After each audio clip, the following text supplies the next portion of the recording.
Hi, so my name is Celeste. I am here with the band Zadism. Now to start, the first question is you guys were formed in 2024. What pushed you guys to start this band and why did you guys choose to do more like black speed metal specifically? Well, we've known each other for a very long time. Like 14 years. Yeah, so we first got to know each other when we were maybe 6 years old, Yes. I would think. Oh wow. But then we started our first music project when we were maybe 12 years old or something like that. But that was kind of uh, not so serious, maybe unofficial band or something like that. Hmm. And then later on in high school, in the year 2024, we started Sadism because we both worked in the same place. So we worked as guides in a local copper mine here in our hometown. Um, so then my friend here, Linus, came to me and asked, "Do you want to start a band?" And I said, "Of course." And why we play Black Speed, Black Thrash. Black Thrash, Black Yeah. Speed.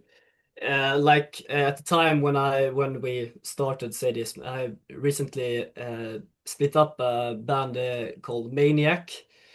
So I wanted to like do something in that same genre like Maniac. So for me it was very obviously that we're going to do like this Black Thrash. I think like the aggressive and music is the best and the raw type. Yeah. Yeah.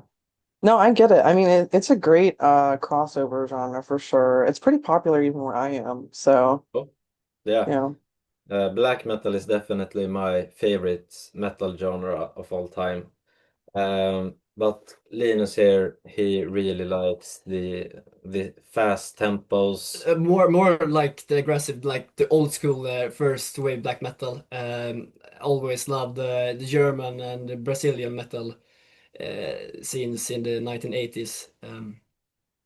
So that was like, yeah, I need to have like band like that. Yeah. No, I definitely get it. Now your EP, Under the Sadistic Law has like a very raw and old school energy, kind of like what you guys talked about you enjoy. Um, Aside from what you just mentioned, what are some, I guess, more like bands or scenes between the both of you that are like your main influence behind this release? Like, what do you mean? Like, Vad är det för band och så uh, som du inspirerar? yeah, yeah, like I say, Sodom or like Sepultura or Hungarian Tormentor is a very favorite in my opinion. So that's and yeah, that type. Yeah, and Linus is the one that writes the music. For the most part, I wrote the intro in piano, but he is the one that writes everything else. So he's Y- the boss, kind of. Yeah, do you do like the artwork and so we are very good like duo. Yeah. Yeah. We split up the work very good. Yeah. Now, I guess as far as like your songs, because of how like fast and aggressive they are, would you say as far as like the decision on it, did you feel like it was more conscious or did you feel like the material came more naturally to you just because More of what, naturally. yeah. Yeah. So when I came with up with riffs, I just play guitar and then like if some riffs stuck in my head, I need to like do something with it. Uh, yeah, I don't play guitar to be more good technical good. I just play to like write the riffs. Yeah, and he also runs it by me. Yeah, So if I completely hate one of the riffs that he comes up with, then that's a no, yeah, basically. but it's never happened yet. What I would say. No, probably not. Yeah. Oh, that's good. That's good to hear. Um, now how did the your collaboration with I'm sorry, I don't know how to say it right. No, Did I don't. I can Nihil spell it also. Records? Yes. How did that happen? And then I guess what made them like I guess, choose you guys essentially? So that's well, that's starts with my old band Maniac. So we had that Nihil Records with the Maniac also. And then when we split up and we did this EP, I like sent the EP to like 50 different record deal labels, but everyone said no. Or not email back. But the Nihil Records, I had some contact with him, so I asked, do you want to release it like Maniac did? And then so that's the story behind it.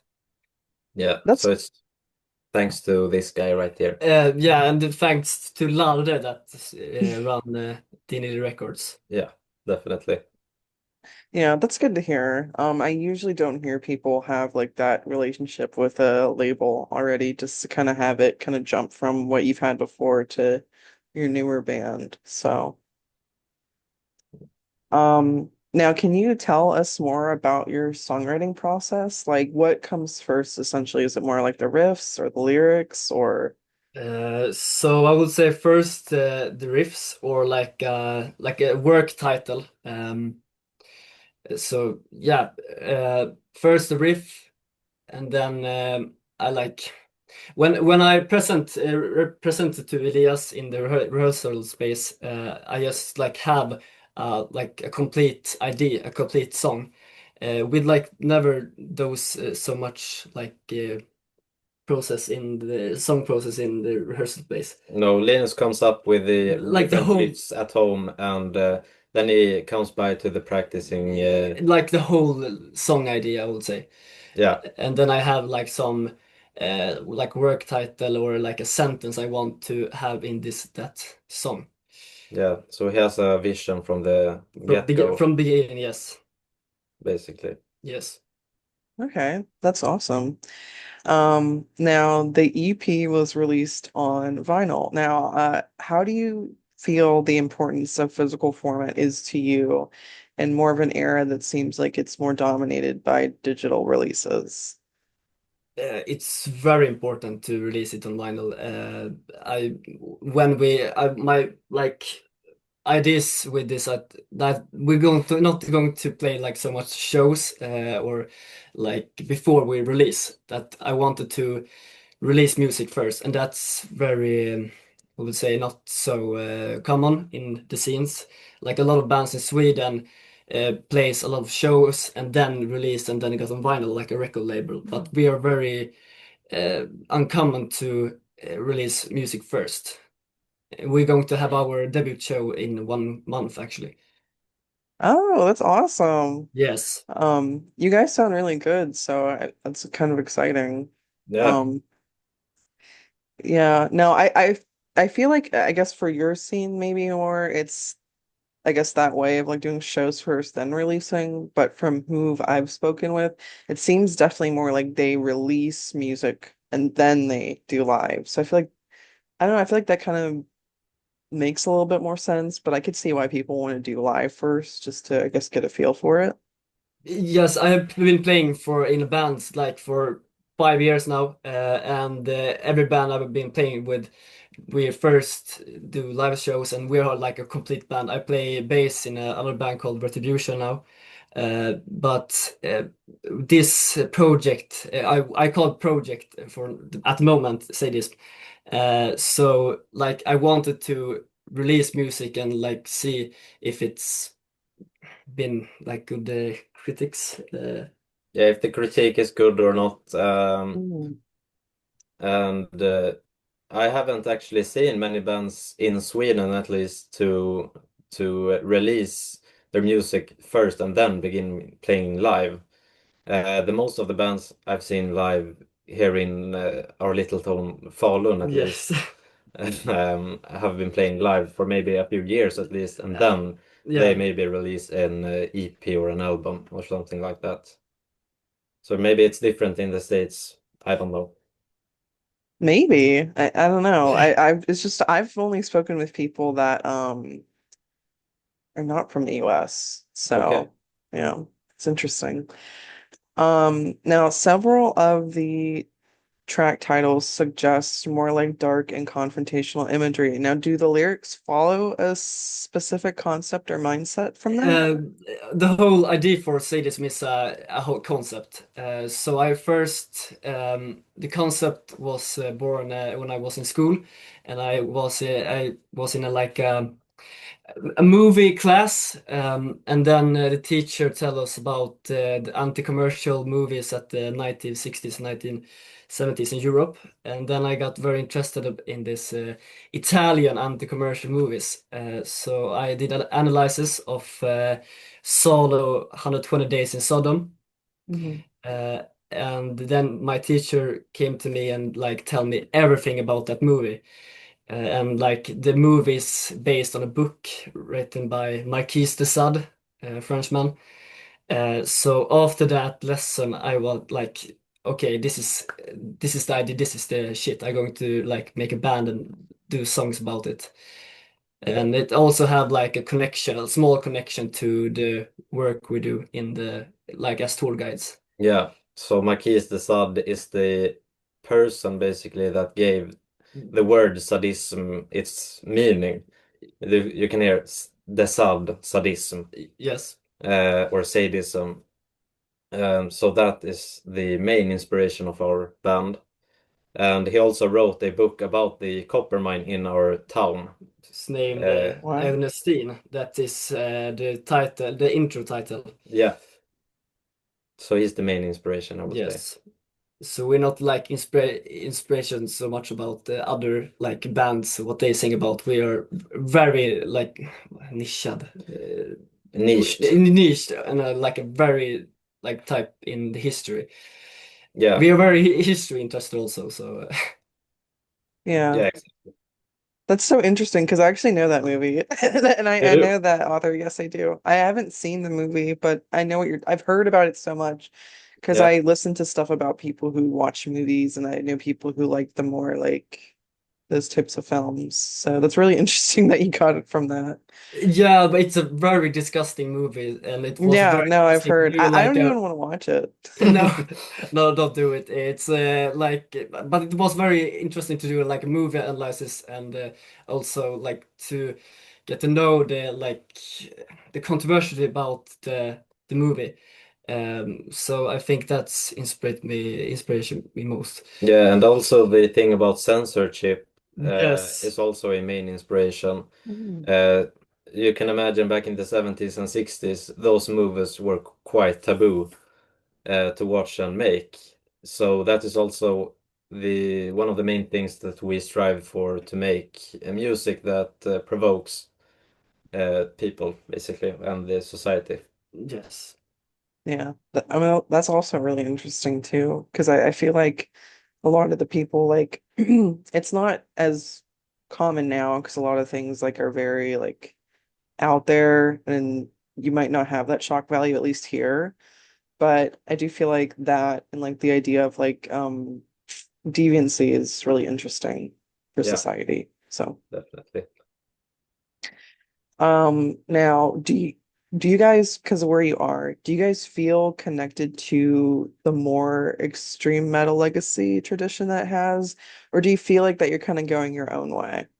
we're doing our own way completely, I would say. Just this thing that we release music first, and we're not like not so much for the time involved in the metal scene in Sweden. We just want to do the music. For me, say this is not about to become a rock star. It's just a way for me to write music and this interested thing is in history we have. And then not I have not like heard a band like do this write about like Marquis de Sade. So I want to be one of those that write the music. Yeah, so it's not about the fame, it's about the music and the Exact, art. exactly. I play like when I play in other bands, we play like yeah more. Um, I see we're more involved in the metal scene. Like for Retribution, we play a lot of like festival gigs or club gigs in Sweden. Also did a Europe tour, but it's not the purpose I want for Sadism. We have not the same purpose. Yes. Yeah. Yeah, to me it definitely seems more of like a special project to you more than just Yeah, like, it's very special project. Yeah. you know. Now, how has the reaction been so far to Under Sadistic Law? And I guess which track best represents your project in your opinion? Hmm. Like I would say the song. I would say the Chapel of Scum. That song was the first song we ever did, and the first like sentence I wrote for Sadism. So, like in the chorus, it goes "masturbate in the Holy Grail."